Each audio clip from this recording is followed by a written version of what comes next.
மூஷிக வாகன மோதஹஸ்தக தாமரகர்ண விளம்பர சோஸ்திர வாமரரூப மகேஸ்வர புத்திர விக்ன விநாயக பாத நமஸ்தே.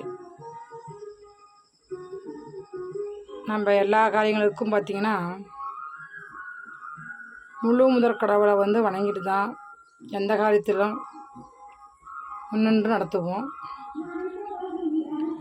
இந்த முழு முதற் கடவுளை வணங்கிட்டு தடைகள் யாவும் நிவர்த்தி செய்வாய் விநாயக பெருமானன்னு சொல்லி இன்று சதுர்தசி தேய்பிறை 4ஆம் நாள்.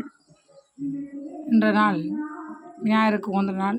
சிறப்பு அபிஷேக அலங்காரங்கள் செய்து நைவேத்தியங்கள் செய்து பூஜைகள் செய்கின்றோம்.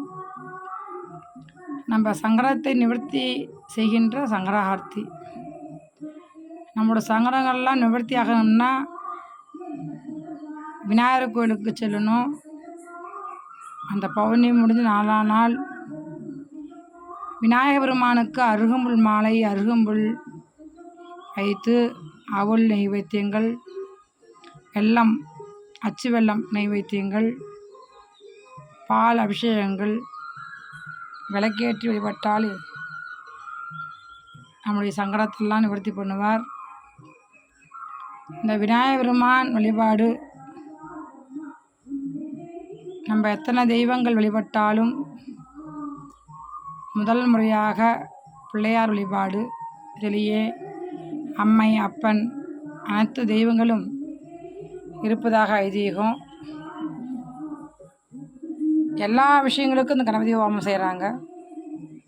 இந்த கணபதி ஹோமங்கிறது சிறப்பானது.